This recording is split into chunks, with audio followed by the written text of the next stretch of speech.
तो अभी आप लोगों ने देखा क्या कि एप्लीकेशन कैसे करते हैं हम लोग इनफाइनाइट वायर का, सर्कुलर लूप का और बायोट सबर्ट ला का।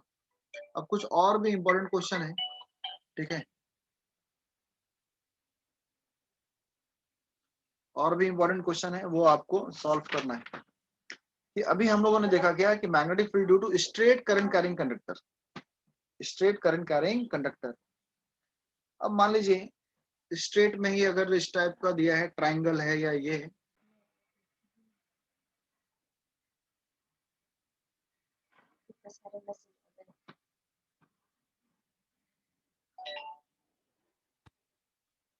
फोन आ गया था, फोन आने से डिस्टर्ब होता है, ठीक है।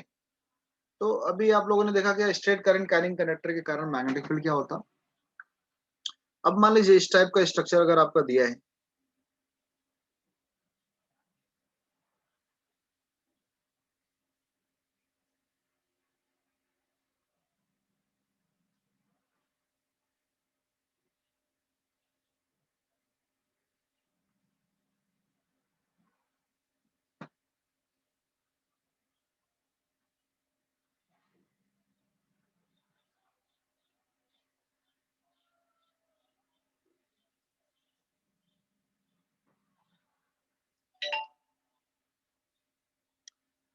सो रेडियस जो है सभी का, सभी straight wire current carrying conductor का जो रेडियस है वो ए है।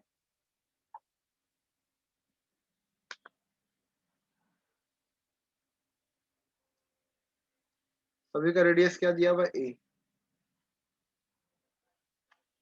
और आपको सभी के कारण निकालना है। ये ए बी है मान लीजिए, ये सी,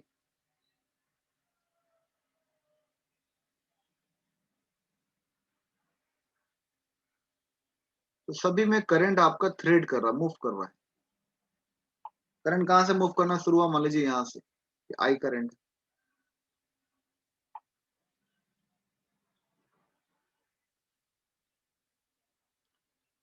ठीक है। What is the total magnetic field,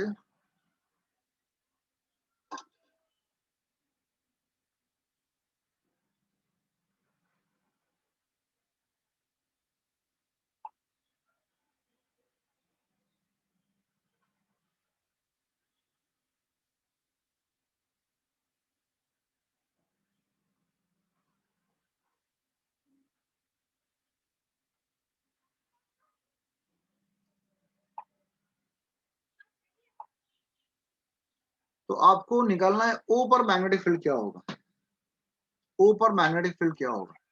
what is the total magnetic field due to all current carrying conductor at O, at O, सभी में जो करंट मूव कर रहा है that is I. So what is the total magnetic field at O, what is the total magnetic field at O, ठीक है। और ये जो डिस्टेंस है ये आपका आर है, जो वर्टिकल डिस्टेंस है आप आर मान सकते हैं।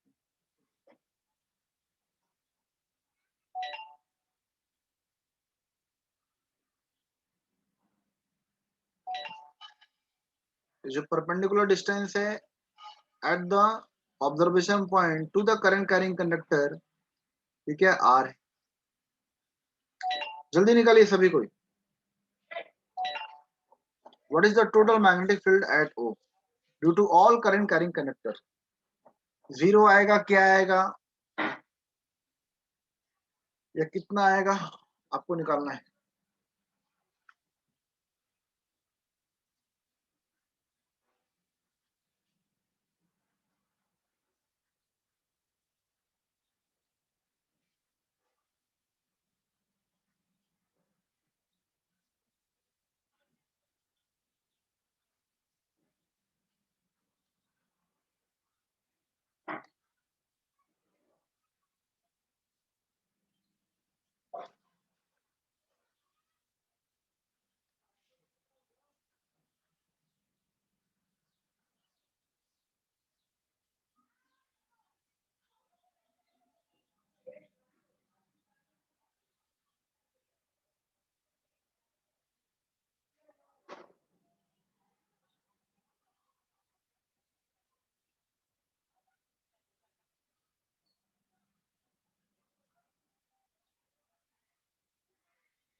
बताइए सभी कोई।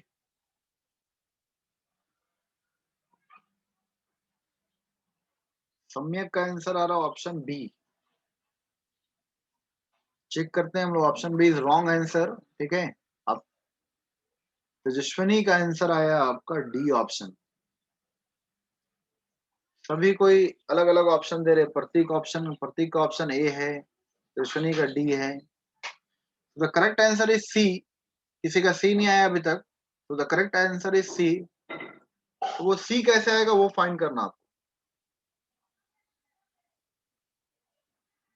सी कैसे आएगा फाइंड करना है, थोड़ा दिमाग लगाइए सभी कोई, टाइम दिए। सिर्फ सॉल्यूशन देखने से नहीं, आपको अटेम्प्ट भी करना है। जल्दी सभी कोई, बहुत इजी क्वेश्चन है। अरे भाई एक के कारण निकालिए और 6 से मल्टीप्लाई कर दीजिए। 6 पार्ट है ना, 6। 6 आपका length of current carrying conductor और फाइनाइट है। फाइनाइट मतलब क्या, लेंथ है पर्टिकुलर, ऐसा नहीं कि इनफाइनाइट है ये। तो आपको बस मल्टीप्लाई करना है।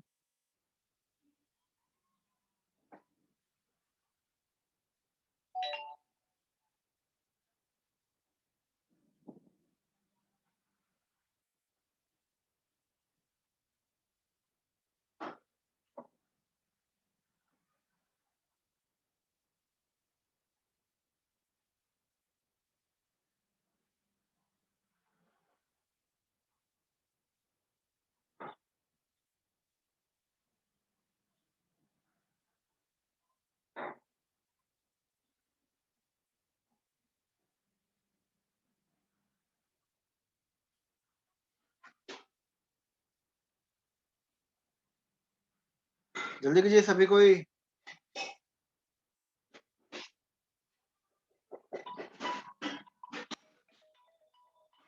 कौन आ रहा है इधर?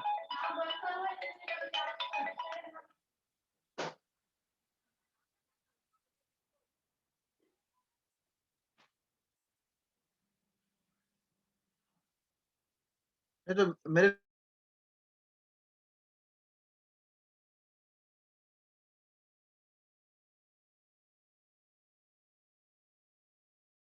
हो जाएगा।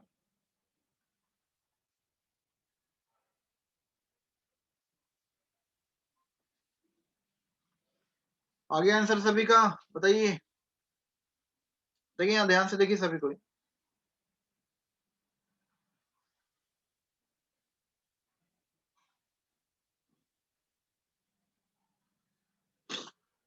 सबसे पहले फॉर्मूला आपको पता है क्या, कि अगर एक करंट कैरिंग कंडक्टर है तो उसके कारण मैग्नेटिक फील्ड क्या होगा।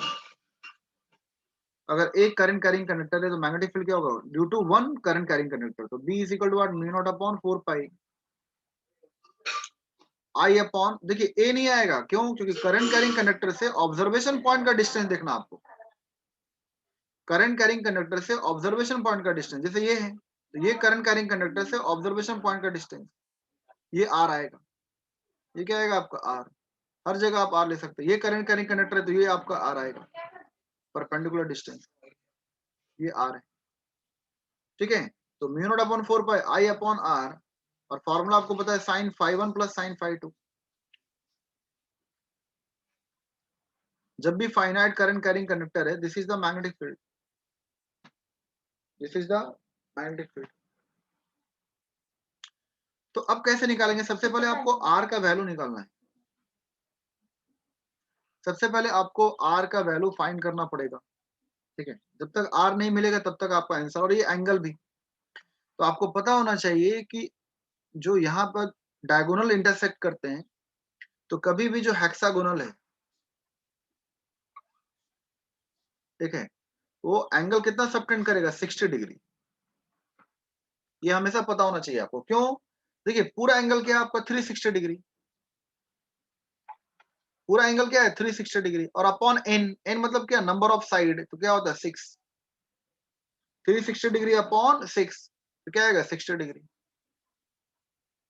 तो हर एक जो एंगल बनेगा दो डायगोनल के बीच का एंगल क्या होगा 60 डिग्री। यहाँ भी एंगल क्या होगा 60 डिग्री, यहाँ भी एंगल क्या होगा 60 डिग्री, यहाँ भी एंगल क्या होगा 60 डिग्री, और यहाँ भी एंगल क्या होगा 60 डिग्री। और ये जब पूरे ऐड करेंगे 60 प्लस 60 6 टाइम, तो ये क्या आएगा पूरा कंप्लीट एंगल 2 पाई 360 डिग्री। क्या आएगा 2 पाई 360 डिग्री। ठीक है, तो ये आपको पता होना चाहिए कि हर एक का जो ये एंगल आएगा वो क्या होगा 60 डिग्री, यहाँ भी एंगल क्या होगा 60 डिग्री। अब थोड़ा देखिए यहाँ पर, ये आपका एंगल क्या है 60 डिग्री, तो ये परपेंडिकुलर है, बाइसेक्टर है। ये क्या है, ये परपेंडिकुलर बाइसेक्टर। तो यहाँ पर भी एंगल क्या होगा 30 डिग्री, और यहाँ पर भी एंगल क्या होगा 30 डिग्री। ये भी एंगल, तो ये भी फाई, और ये भी क्या है फाई। ठीक है, ये भी क्या है फाई, ये भी एंगल फाई, और ये भी एंगल क्या है फाई। दोनों बराबर है, क्योंकि बिल्कुल बीच से आपका लाइन है आर। तो 60 डिग्री को दो पार्ट में डिवाइड कीजिए, तो ये भी एंगल क्या होगा 30, ये भी एंगल क्या है 30। अब देखिए इन ट्राइंगल, इन ट्राइंगल, ठीक है, जो राइट एंगल ट्राइंगल है आपका, इस पॉइंट को कुछ नाम दे दीजिए। इस पॉइंट को नाम दे रहे एम, इस पॉइंट को क्या दे रहे हैं एम। तो ये राइट एंगल ट्राइंगल है, तो in triangle A M O, in triangle A M O, tan five, tan five is equal to क्या होता है आपका परपेंडिकुलर, ठीक है, upon base. tan five is equal to क्या होता है परपेंडिकुलर अपॉन बेस। तो यहां से हमको बेस निकालना है। ठीक है, देखिए अगर हम साइन थीटा लगाएंगे तो साइन थीटा क्या होता है परपेंडिकुलर अपॉन हाइपोटेनस। तो ये वाला डिस्टेंस तो आपको नहीं पता। कॉस थीटा लगाएंगे तो क्या होगा बेस अपॉन हाइपोटेनस, तो वही फिर हाइपोटेनस आएगा, नहीं पता। पर जब tan थीटा लगाएंगे tan फाइव, तो क्या आएगा सामने का परपेंडिकुलर ए एम और अपॉन बेस, बेस मतलब क्या आर। अब देखिए ये भी आपको पता है ये कितना है a/2, और ये भी क्या है a/2। जब ये पूरा लेंथ ए है और ये आपका आपका परपेंडिकुलर बाइसेक्टर है, तो ये क्या आएगा आपका बिल्कुल 60 डिग्री के बिल्कुल बीच से आ रहा है, 30 डिग्री 30 डिग्री। तो ये भी क्या आएगा a/2, और ये भी क्या होगा a/2 हाफ। तो यहाँ से क्या आएगा आपका tan 30, tan 5 मतलब क्या tan 30 degree, tan 30 degree is equal to what a/2। ठीक है, आर, तो यहाँ से आर क्या आ जाएगा, तो R is equal to a/2 और tan 30 डिग्री। तो tan 30 डिग्री का वैल्यू आपको पता है √3/2। ठीक है, और 1/√3, tan 30 का वैल्यू क्या होता है 1/√3। तो यहाँ से a अपॉन, और ये क्या आ गया आपका tan 30, R is equal to value आ गया आपका। ठीक है, जब tan 30 का वैल्यू पुट करेंगे 1/30, tan 60 का वैल्यू क्या होता है √3। तो tan 30 1/√3, tan 45 1, और tan 60 क्या होता है √3। तो जब 1/√3 पुट करेंगे तो 1/√3 मतलब क्या ऊपर चला गया ये, तो √3/2 और a। तो ये आपको निकल गया परपेंडिकुलर डिस्टेंस जो आपको रिक्वायर्ड था। क्योंकि बिना आर का क्वेश्चन नहीं बन सकता, ये आर आपको चाहिए ही चाहिए। और φ1 और φ2 का वैल्यू भी मिल गया आपको 30 डिग्री 30 डिग्री। तो बिना आर का ये न्यूमेरिकल नहीं बन सकता था। तो आप निकाल लिए क्या कि हर एक वायर से ऑब्जर्वेशन पॉइंट का डिस्टेंस, हर एक करंट कैरिंग वायर से ऑब्जर्वेशन पॉइंट का डिस्टेंस, हर एक वायर से ऑब्जर्वेशन पॉइंट का डिस्टेंस, ये आप फाइंड कर चुके हैं, ये आर है परपेंडिकुलर डिस्टेंस। ये आप फाइंड कर दिए कितना है, तो R is equal to R √3/2a। अब देखिए सिंस आपको पता है क्या हर जगह आप कहीं भी जब एलिमेंट लेंगे तो हर जगह से एंगल क्या है 60 डिग्री। तो हर जगह जो φ1 और φ2 का वैल्यू क्या होगा 30 डिग्री आएगा, 60 डिग्री का हाफ 30 डिग्री। अब वैल्यू पुट कर दी, पहले एक करंट कैरिंग वायर के कारण यहाँ पर मैग्नेटिक फील्ड क्या होगा, तो B1 निकाल रहे हैं, मान बी निकाल रहे हैं। एक स्मॉल करंट कैरिंग कंडक्टर के कारण एट ओ कितना मैग्नेटिक फील्ड होगा, तो μ0/4 पाई, μ0/4 पाई I/R, I/R का वैल्यू क्या है, तो √3, ठीक है, a/2 चला गया इधर। ठीक है, √3a/2। No sign φ1 plus sign φ1 मतलब sin 30 प्लस sin 30, तो 1/2 और 1/2, sin 30 का वैल्यू क्या होगा 1/2, और यहाँ भी क्या होगा sin 30 1/2, तो 1/2 प्लस 1/2 क्या होगा 1। तो यहाँ पर इंटू क्या आएगा 1 ही आएगा।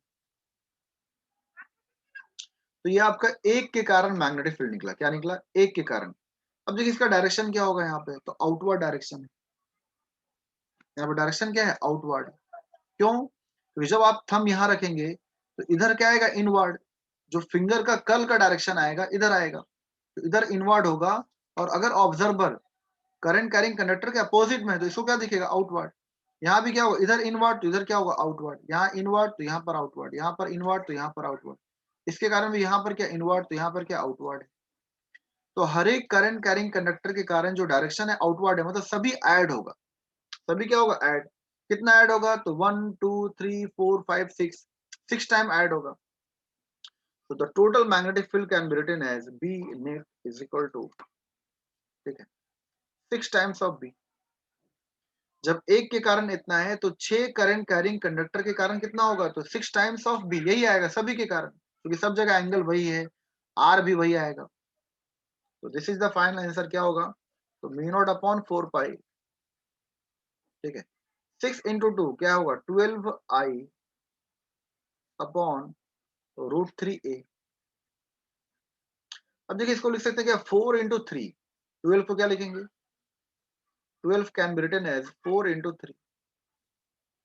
और 4 × 3 को कैसे लिखेंगे, तो 4 × √3 √3 तो ये 3 आएगा। अब ये √3 यहाँ डिवाइड में है और यहाँ ऊपर √3, तो एक √3 क्या हुआ, कैंसल। तो this is the final answer at O, at O. अगर वेक्टर फॉर्म में देंगे तो हमें डायरेक्शन लिखना पड़ेगा। तो total magnetic field due to hexagonal at O centre is what, mu not upon 4 pi, ठीक है, 4I 4 √3I upon A, upon A. तो this is the final answer. Direction क्या होगा, आउटवर्ड, सभी ऐड होगा। डायरेक्शन क्या होगा, आउटवर्ड होगा। तो ऊपर क्या बचेगा, 4 √3, क्यों, क्योंकि एक √3 और एक √3 क्या हुआ, कैंसिल हो गया। So this is the final answer due to hexagonal, mu not upon 4 pi 4 √3I upon A, 4 √3I upon A. तो डायरेक्शन आपको देखना था, डायरेक्शन क्या होगा, ऐड होगा, आउटवर्ड। अगर ये मेरा करंट कैरिंग कनेक्टर है तो ये थंब इधर, thumb will word always along the direction of current. तो अगर मेरा फिंगर कल इधर हो रहा है, तो अगर यहाँ पर ऑब्जर्वर है तो it will feel word the direction of magnetic field is along the inward direction. तो अगर मेरा थंब इधर है तो यहाँ डायरेक्शन क्या, इनवर्ड है। और अगर ऑब्जर्वेशन पॉइंट यहाँ है तो डायरेक्शन क्या आएगा, आउटवर्ड होगा। क्या होगा, आउटवर्ड। तो सभी 6 करंट कैरिंग कंडक्टर के कारण क्या होगा, आउटवर्ड डायरेक्शन, क्यों, क्योंकि करंट इधर है, मान लीजिए ये। तो ऑब्जर्वेशन पॉइंट यहाँ पर नहीं है, ऑब्जर्वेशन पॉइंट यहाँ पर है। तो ये आपका इधर क्या आएगा, इनवर्ड, और ये क्या होगा, आउटवर्ड। ये क्या होगा, आउटवर्ड। उस तरह फिर यहाँ हेक्सागोनल का ये पार्ट, तो ये क्या होगा, इनवर्ड, पर ये क्या होगा, आउटवर्ड। तो सभी के कारण आपका आउटवर्ड मैग्नेटिक फील्ड होगा और सभी आपका सेम डायरेक्शन है, इसलिए ऐड होगा। तो the total the net magnetic field is what, add होगा 6 times of 1 current carrying conductor. तो आपने इसको मल्टीप्लाई कर दिया, एक के कारण फाइंड करके आपने मल्टीप्लाई कर दिया इसको। तो this is the final answer, this is the final answer,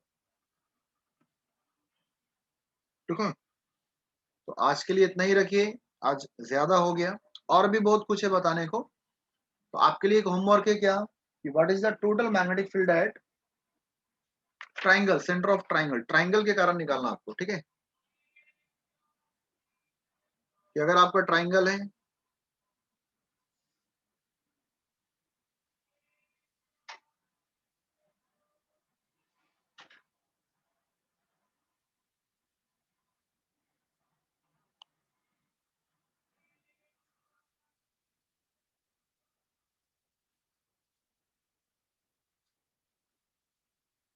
तो what is the total magnetic field at O,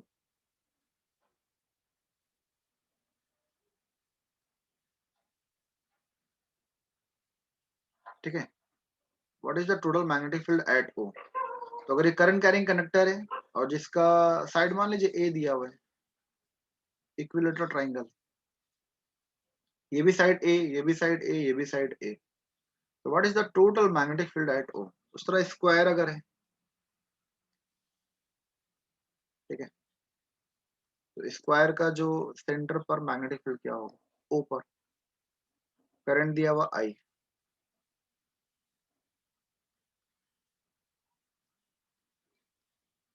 तो करंट इज व्हाट फ्लोइंग आई, और जो साइड है दैट इज व्हाट ए.